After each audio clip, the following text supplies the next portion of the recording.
It's Tuesday, November 12. In the headlines, the Public Broadcasting Corporation of Jamaica celebrates 100 years of Jamaica's audiovisual history with a public exhibition. In business news, 360,000 investors now participate in the stock market. Regionally, Global Environmental Conference COP29 begins, and the Inter-American Development Bank releases statistics on regional crime rates. In sports, Cricket West Indies to announce the squad for the remaining T20 international matches against England. This is the news on PBC Jamaica. I'm Simone Absalom Gale.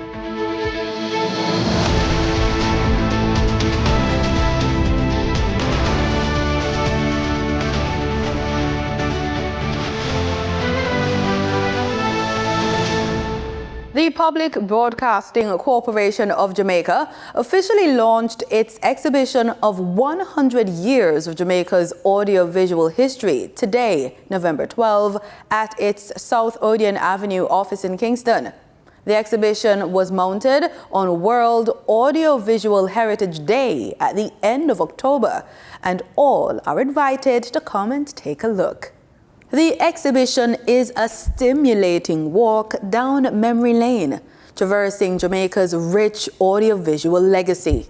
Spanning a century, the exhibition looks at Jamaica's broadcast industry from 1913 to 2013, showcasing the steady evolution of broadcasting equipment. There's a wall of fame featuring a plethora of media personalities. Many of these personalities were synonymous with the country's first television station, the Jamaica Broadcasting Corporation, JBC, as well as Radio Jamaica. One such personality is veteran broadcaster Tony Patel, who paid a visit to view the exhibition. He says he got his first taste of television broadcast as a guest on a television show. I got into the studio and I just knew that this is where I wanted to be. This was it. I just fell in love with the atmosphere, the cameras, the lights, the people moving around, setting up microphones and building the set and the rehearsal and the director upstairs telling us what to do, and wow, it was like magic. But that's what I wanted to do. Mr. Patel joined JBC in 1965. Your voice, your diction, pronunciation, all of that had to be acceptable. You had to speak good standard English at the time. He says over the years, JBC has influenced regional broadcast and has evolved to mirror the dynamic development of broadcast media. Moving from film to digital, where we can record, playback right away, and if there's a take two, it's not good enough, we just do it over right away because we can see what we just did and what we don't like about it, or any mistakes. Whereas in film, you didn't have that chance. The exhibition will run until November 29. Church members, social groups, friends and family are invited to the exhibition from 10 a.m. to 3 p.m. each day. Groups of over 5 persons are asked to schedule a booking with the PBCJ Library. Jamaica has won the Henry C. Smith Award for the most improved immunization coverage in 2023. The award was announced at the 38th Caribbean Expanded Program on Immunization Managers meeting held in St. Kitts and Nevis recently. Jamaica's EPI Manager and Director of Family Health Services in the Ministry of Health and Wellness, Dr. Julia Rowe Porter, says, quote, "The award is evidence that our immunization team at all levels, facility, parish, regional and national, are committed, resilient, and focused on achieving our target for 95% vaccination coverage with a phenomenal post-pandemic recovery," end quote. She says there is still much work to be done to combat the growing threat of vaccine hesitancy. She also notes the successful partnerships in support of the team's effort, including the Pan American Health Organization, PAHO. PAHO advisor on immunization, Dr. Karen Broom, notes that while the post-pandemic road has been difficult, significant strides have been made. Breast cancer is the leading type of cancer affecting women in the region. In this Living Healthy report, we hear from a survivor who shares details on how she turned her illness into a survival and success story. It might be true that somebody always knows someone who has either survived, is fighting, or has battled this dreaded disease. Because breast cancer typically affects women, it's been said awareness should begin with knowing how your breasts would normally look and feel. One breast cancer survivor, Colleen Bruno, who has been in remission for the last 10 years, reflected on her first diagnosis. She recalled March 17, 2011, the day her life changed forever. I was surprised because nobody in my family had cancer. So me being diagnosed with breast cancer, hearing me having breast cancer as a person who tends to eat the right things and do, well, not so much of an exerciser, but eat the right things, and to hear that, it was really sort of traumatized at that point in time. Colleen told Health Check she became ill one night and by the next morning collapsed in front of her husband. On the advice of her doctor and her relatives, the then 48-year-old left Trinidad for the United States, where she underwent surgery and removed the infected left breast. 1 year post-surgery, chemo and radiation treatments in Philadelphia, Colleen was given a clean bill of health. She was cancer-free, and to celebrate, this survivor got to ring a bell at the hospital. Since then, Colleen has been an advocate. She says early detection is key. We make October month the awareness month for breast cancer, but it's right through the year. We have to be aware of women have to be aware of their breast. The most common symptom of breast cancer is a new lump or mass. Other possible symptoms of breast cancer include swelling of all or part of a breast, skin dimpling, breast or nipple pain, nipple retraction, nipple or breast skin that is red, dry, flaking or thickened, nipple discharge, and swollen lymph nodes. Colleen said her diagnosis changed her life.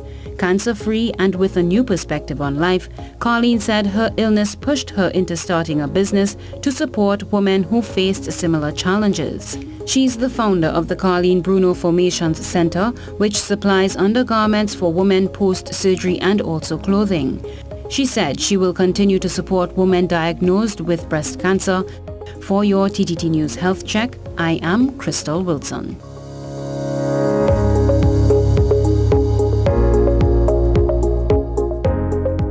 Time now for the Business Report with Denise Williams.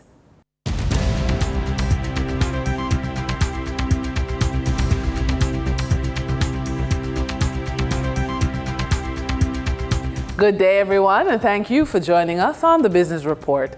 I'm Denise Williams, your guide through the latest happenings in the world of business.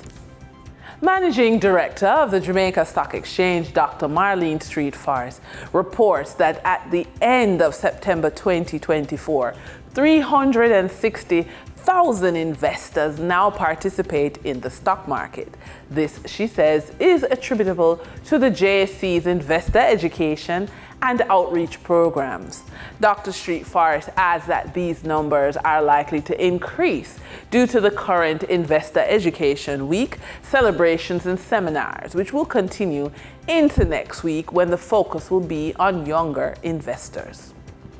Investors continue to benefit from additional stream of income from the stock market in terms of dividend payouts.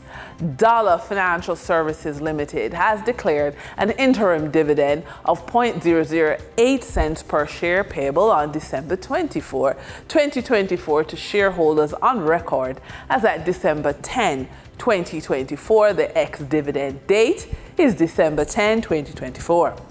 Cygnus Real Estate Finance Limited has declared an interim dividend of 0.2012 cents per share payable on December 30, 2024 to shareholders on record as at December 13, 2024. The ex-dividend date is December 13, 2024.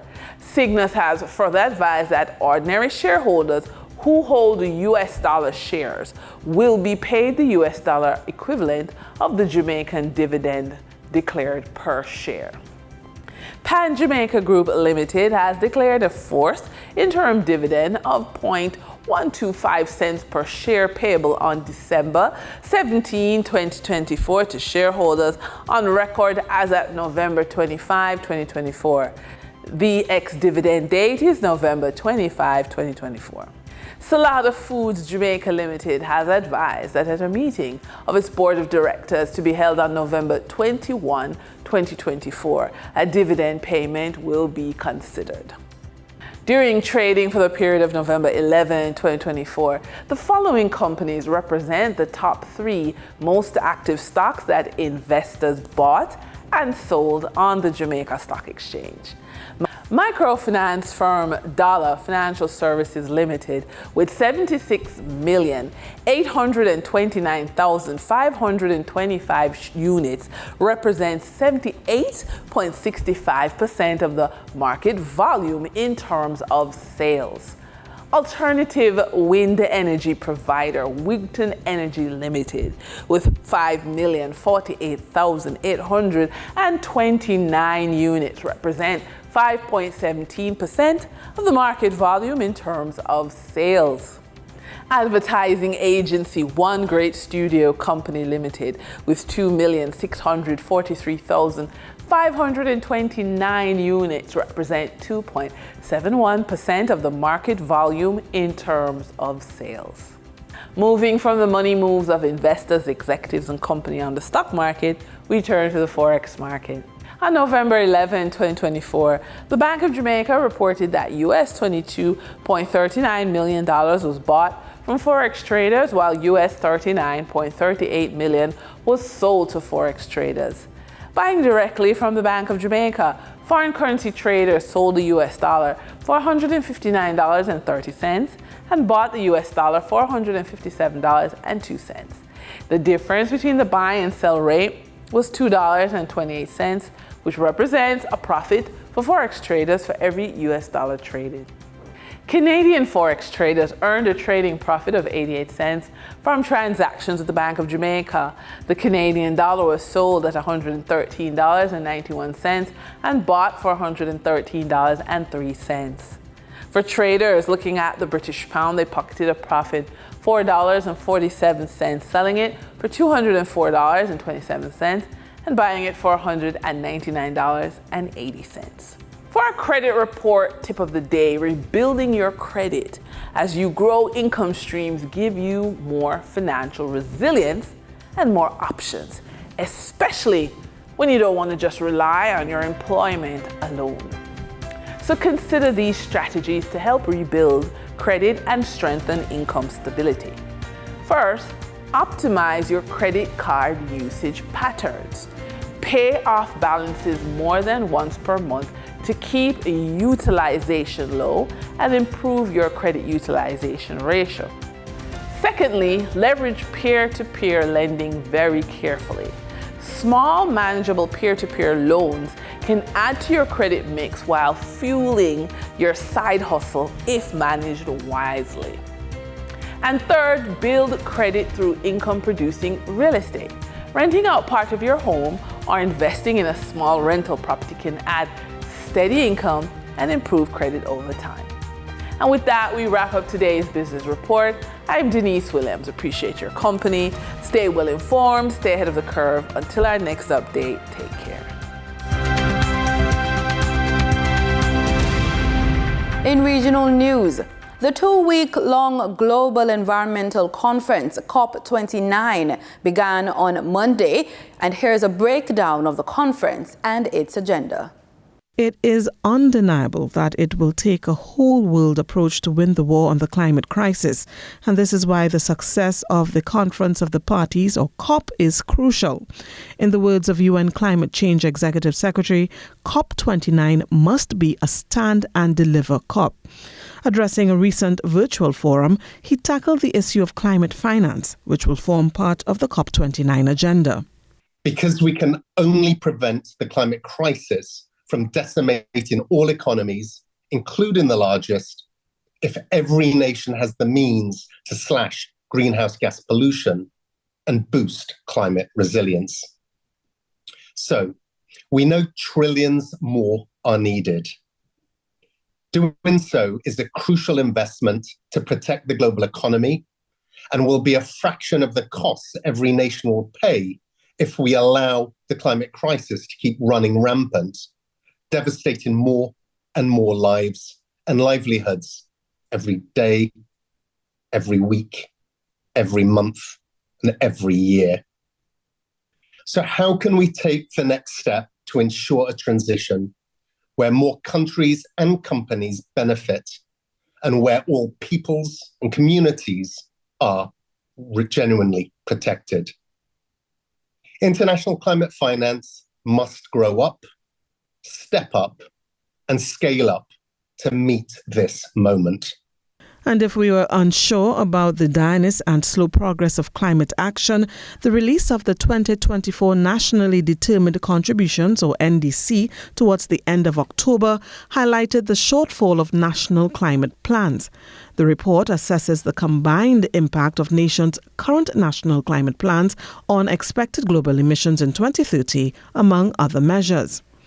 In a statement on the report, Mr. Steele noted that the next round of national climate plans must deliver a dramatic step up in climate action and ambition. He said while these plans are not one size fits all and are nationally determined, they all need to pass the ABC test. He said attention will be paid to the Loss and Damage Fund, one of the decisions coming from COP27. At COP29 in Baku, all governments must agree a new goal for international climate finance that truly responds to the needs of developing countries.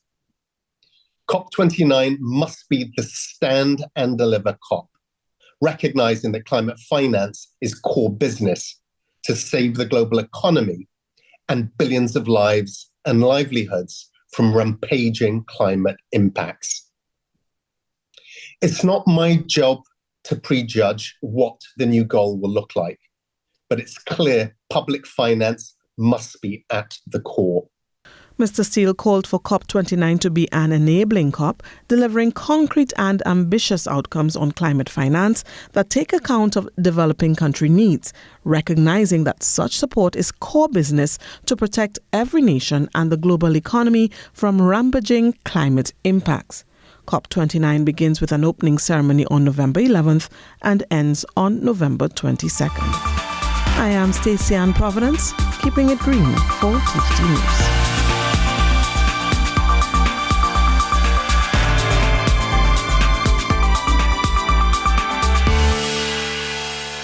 You exercising to get fit and healthy, going to the rivers and beaches to spend time with the family, yet you're leaving the place dirty.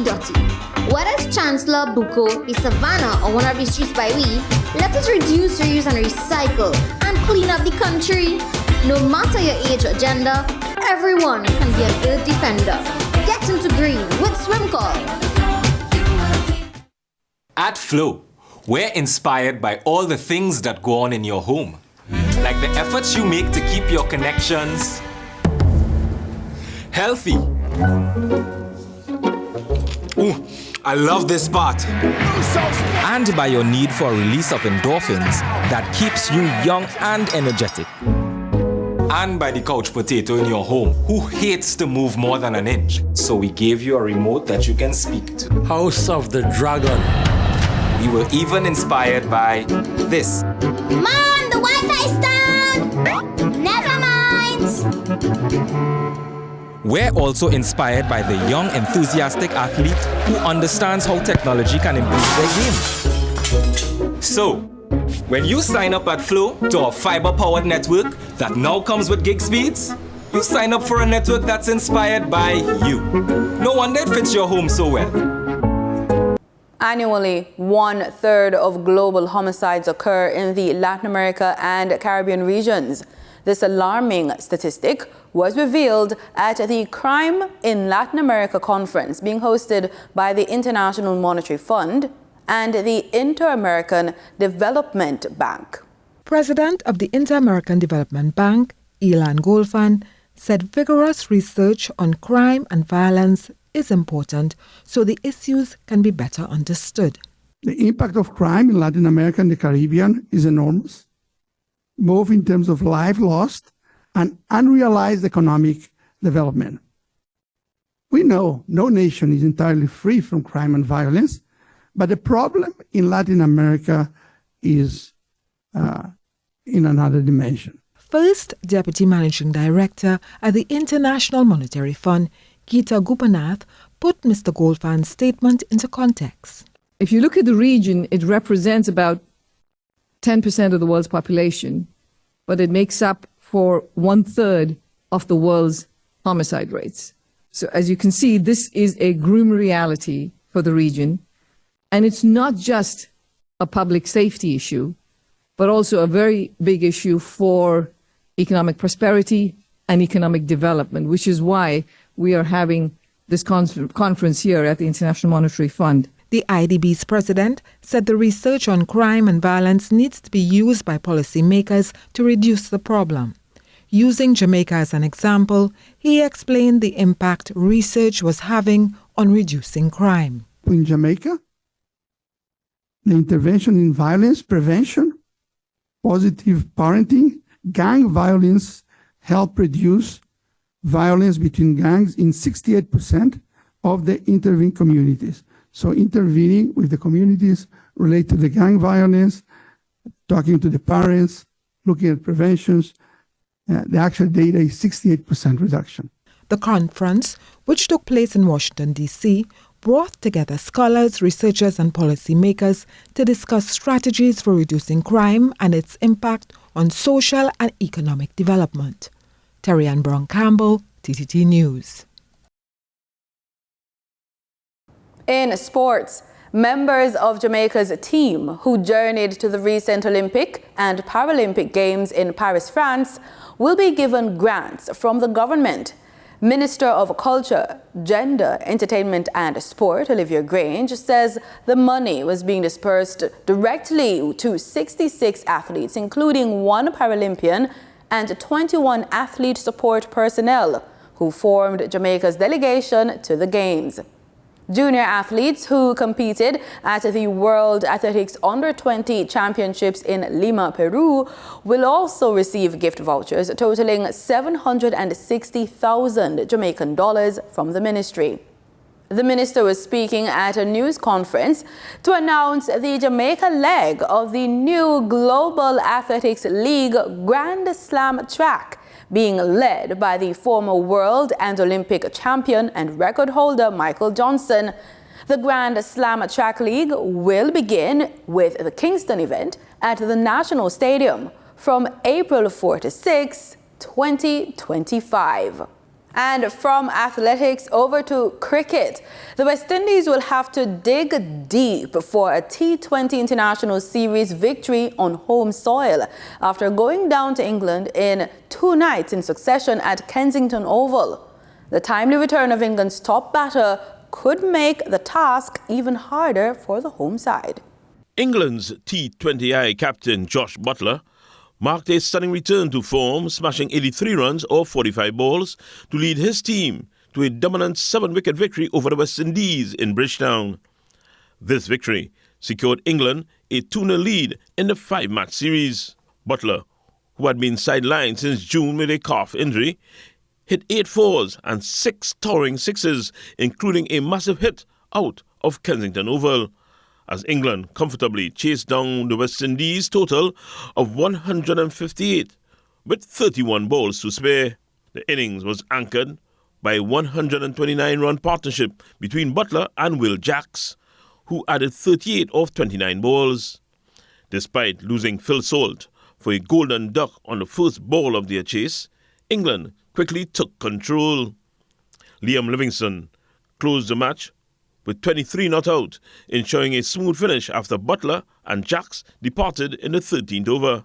England's bowlers set up the win by reducing the West Indies, who was missing Andre Russell due to an ankle injury, to 35 for 3 in the power play, thanks to early strikes by Shakib Mahmood and Jofra Archer.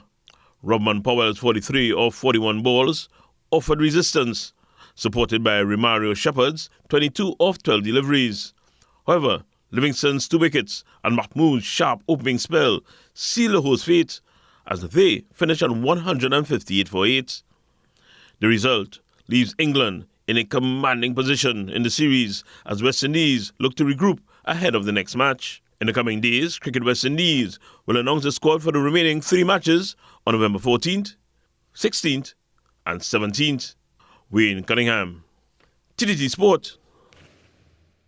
West Indies T20 captain Rovman Powell top scored with 43 in the 7-wicket loss to England in the second T20 International at Kensington, but he was not satisfied with this performance or those of his top-order batters. We have more in this post-match interview with Cricket West Indies. There were 2 main factors contributing to the West Indies' defeat in the second T20 International versus England, according to West Indies captain Rovman Powell. To be honest, I think the toss is a big factor. You know, this first 6 overs when batting offer something for the bowlers.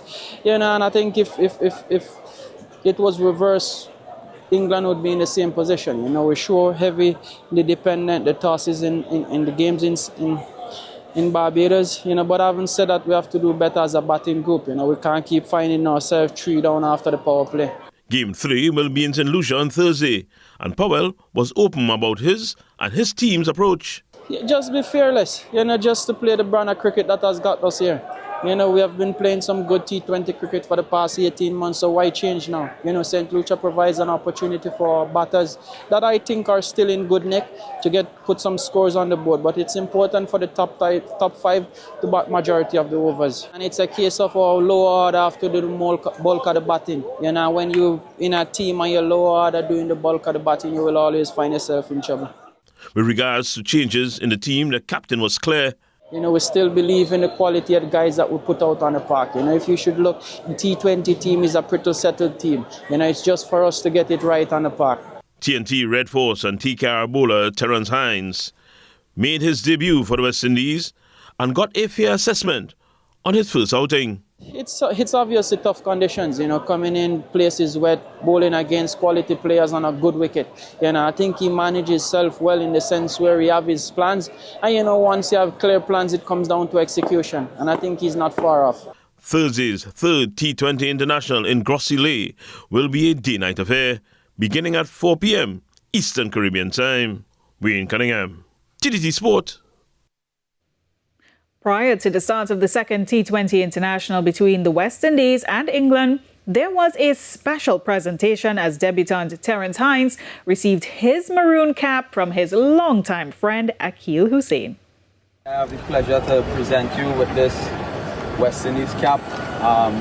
To be honest, you know, we started from primary school, and you sort of took a different path in terms of playing wind ball cricket, and a lot of people bash you and they said, you know, that's not the way, you won't play for West Indies, you won't play any hard ball cricket. But at the end of the day, at that age, all we wanted to do was play cricket.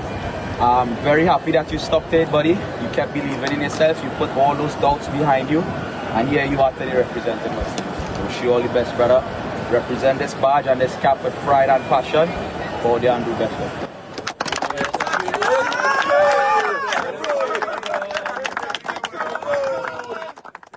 And that's the news on PBCJ.